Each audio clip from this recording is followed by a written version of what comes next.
Assalamualaikum warahmatullahi wabarakatuh. Perkenalkan, nama saya Gilman Ganianafi. Saya dari kelompok 4 yang beranggotakan dari 4 teman saya dan saya sendiri dengan NIM AIR54. Saya di sini akan mempresentasikan kembali hasil daripada diskusi kelompok kami. Selanjutnya mengenai pembahasan saya tentang bahan ajar media visual, teks iklan, slogan, poster siswa SMA kelas 8 semester kelas 7 semester ganjil. Jadi udah sebelum masuk ke materi kita mendahuluan mengenai media visual dulu. Jadi media visual merupakan alat peraga yang digunakan selama proses pembelajaran berlangsung melalui panca indera ya. Jadi dalam media visual ini lebih menekankan kepada media visual atau indera mata atau dalam arti penglihatan daripada kita sendiri untuk karena media visual itu lebih menekankan pada mata ya, penglihatan kita yaitu indera panca indera mata.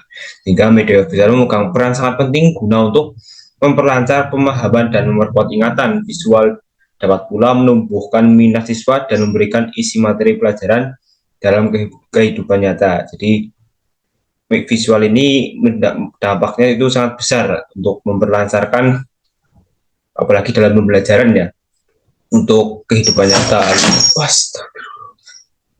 dan lainnya. Selanjutnya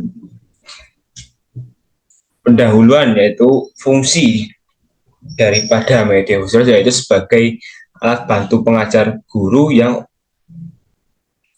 turut mempengaruhi iklim, kondisi dan lingkungan belajar yang ditata dan diciptakan oleh guru.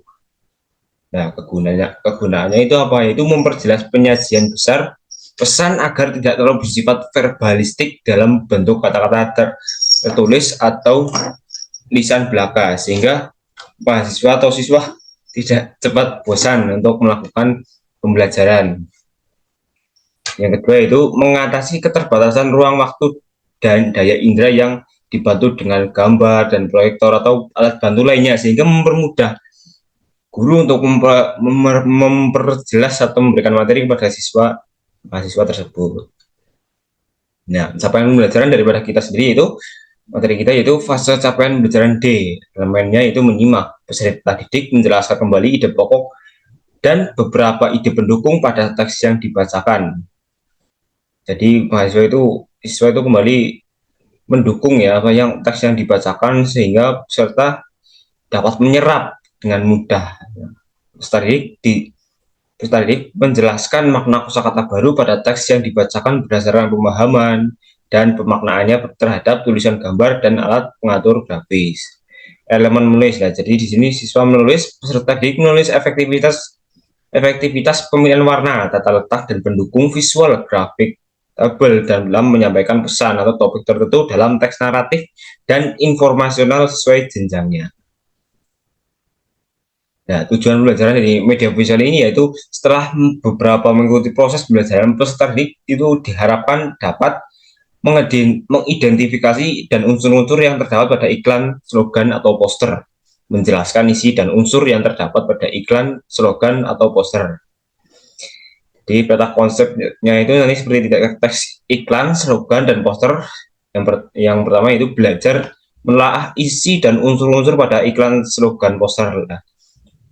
Siswa diharapkan melakukan latihan soal, tes informatif, seperti itu. Kembali lagi juga pembelajaran kedua, menyajikan isi dan unsur-unsur pada iklan, slogan, poster, itu latihan soal, langsung tes informatif. Media pembelajaran dan alat sumber, worksheet atau lembar kerja siswa, lembar penilaian LCD proyektor, alat bahannya itu penggaris, spidol, papan tulis, laptop, dan infokus sumber belajar. Fokus sumber pembelajaran buku bahasa Indonesia kelas 7. Nah, materi yang guru yang akan sampaikan yaitu mengenai pengertian iklan, slogan, dan poster. Tujuan iklan, slogan, dan poster. Yang ketiga yaitu ciri-ciri iklan, slogan, dan poster, itu ada 3, yaitu pengertian, tujuan, dan ciri-ciri. Materi yang akan diberikan pada siswa tersebut. Mungkin pengertian iklan, slogan, dan poster ya. Iklan yang pada umumnya itu pada umumnya iklan itu pada saat masa seperti televisi, radio, dan surat kabar itu menyampaikan apa produk yang ditawarkan dalam iklan tersebut, misalnya saja dalam mie atau rokok atau kopi dan segala macam. Nah, slogan itu yang mempunyai unsur apa ya? Ada efek-efek tertentu untuk mudah diingat ya, sehingga atau mudah-mudah kata yang diingat, atau misalnya Indomie itu selera gula itu merupakan ada slogan ya, poster atau karya seni atau desain grafis yang membuat komposisi gambar dan huruf atau kombinasi antara keduanya di atas kertas. Mungkin di dalam poster itu ada lebih condong sama seperti slogan yang mudah diingat, tapi mungkin poster ini lebih menekankan adanya gambar yang mudah diingat seperti itu, atau mungkin artis-artis terkenal yang ada dalam poster tersebut, supaya tujuannya untuk mencari perhatian mata sekuat mungkin. Contoh iklan seperti ini yang Indomie yang saya sampaikan seperti tadi, Indomie mie instan ya, mungkin dari teks iklan seperti itu. Juga ada slogannya kan, Indomie seleraku. Contoh teks slogan, membaca adalah membuka jendela dunia. Nah, ini kan apa ya, jadi teks slogan ini gampang diingat sebagai acuan jadi pembelajaran guru. Mungkin siswa diharapkan untuk membawa sebuah contoh atau sampel ya daripada ini, atau tidak membawa, mungkin mencari di media internet atau laptop ya, memanfaatkan media visual untuk penglihatan dan kecanggihan yang ada. Contoh teks poster yaitu ada nikotin dan narkoba sama-sama matikan. Nah, 5 langkah penyegah seorang. Lah di situ kan sama-sama mungkin dengan slogan itu hampir sama ya, tapi mungkin dalam sisi lain kan ini ada gambarnya sehingga lebih menarik ya, jadi enak dipandang ataupun mencuri perhatian khalayak umum. Ya, kelebihan dan kekurangan teks poster yaitu sifatnya tapi konkret tapi realistis, menunjukkan pokok masalah daripada media verbal semata. Sedangkan poster dapat membawa peristiwa-peristiwa yang terjadi pada masa lampau.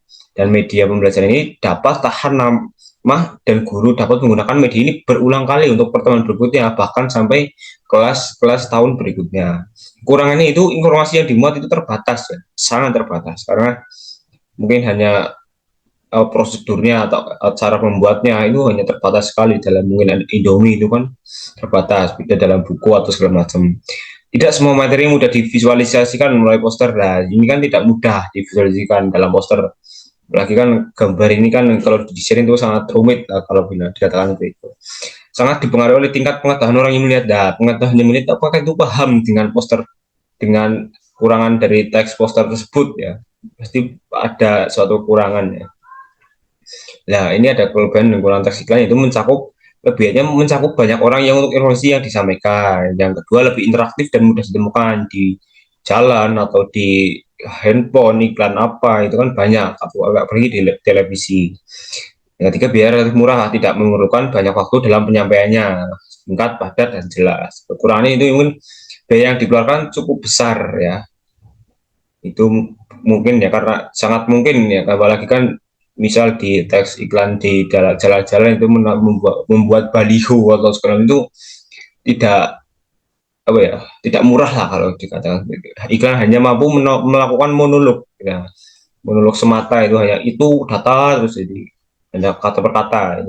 Iklan seringkali diabaikan oleh konsumen karena sering menumpuk. Nah, ini persaingan dari iklan itu sangat banyak sehingga menumpuk-numpuk, jadi orang yang lihat iklan itu malas akhirnya di skip. Nah, lebih dari kurang teks slogan mungkin menarik perhatian sebuah identitas. Jadi slogan memberikan visi misi ya, sering mungkin dalam visi misi dari perusahaan atau dalam partai politik itu kan sering sekali ya, hingga menyampaikan tujuan dari post slogan tersebut ya. Kurangannya itu mungkin kurang efektif, jarang ditemui sekeliling, kata-kata yang sulit dimengerti, sering diabaikan oleh sekitar ya. Mungkin ini hampir sama dengan pembahasan yang saya tadi, mungkin dan kurang efektif. Jika kurang efektif mungkin kurang efektif ya, juga jarang ditemui sekeliling ya. Mungkin lebih banyak iklan daripada slogan dan ini. Ya, selanjutnya ada unsur iklan, poster, dan slogan. Iklan media berfungsi untuk memberikan atau mempromosikan suatu ke masyarakat. Slogan kata atau kalimat pendek untuk mengajarkan dapat dijadikan panutan. Sedangkan slogan itu poster media yang berisi gambar dan kata yang bersifat persuasif untuk dipasang di tempat umum, majalah dan koran, bahkan media sosial lainnya.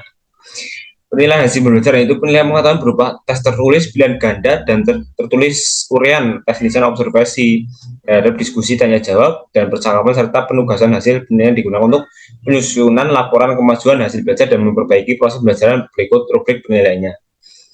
Jika ya ini ada aspek yang dinilai dan tingkat capaian kinerja. Yang pertama keruntutan penyampaian. Jika keruntutan penyampaiannya baik maka akan dikasih nilai 3, bahkan sebaliknya atau kurang. Dari 4 ini, siswa ini kelancaran dan ide yang disampaikan itu kan dari 5 ini nanti guru itu menilai ya, apakah itu diulang lagi sampai bisa, apakah baik, apakah cukup saja lah. Nanti tergantung penilaiannya dari guru tersebut, apakah itu baik. Sehingga ini mungkin rubrik penilaian yang mungkin bisa dibayangkan oleh penonton, oleh teman-teman sendiri. Latihan tugas praktikum, yaitu latihan soal terdiri dari membuat kelompok beranggotakan 3-4 siswa. Yang kedua, membuat sebuah iklan, teks slogan atau teks poster dengan memperlihatkan kaidah dan struktur teks iklan, slogan, poster. Yang ketiga, tulisan langkah-langkah pembuatan sesuatu tersebut dengan memperhatikan kaidah dan struktur teks iklan, slogan, poster yang dipelajari. Yang keempat, mempresentasikan hasil kerja kelompok kami. Pada akhirnya tugas ini adalah presentasi ya daripada hasil unjuk kerja yang siswa tadi yang dilakukan, yang itu membawa atau menunjukkan sebuah poster, iklan atau slogan gitu, seperti itu. Jadi mungkin itu saja yang kelompok kami yang diskusikan atau hasil daripada kelompok kami. Sekian, Assalamualaikum warahmatullahi wabarakatuh.